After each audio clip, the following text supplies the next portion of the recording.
Hello, good morning. स्वागत आहे माझ्या ब्लॉगमध्ये.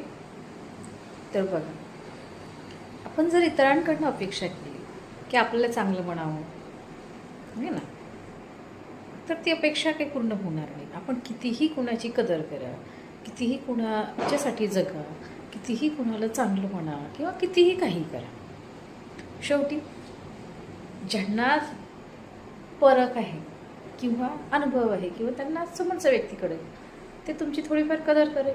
बाकीचं काय नाही का. कारण कसं असतं ना, खऱ्या सोन्याची ओळख पारखत्या सोन्याची जसं त्या पारंगत सोनाराला असते, तसंच आपल्या लाईफचं आहे. ज्याला आपण कळलं ते आपल्याला समजून घेतील, ज्याला आपण कळलोच नाही ते कसे समजतील. त्यामुळे अपेक्षा करायची नाही.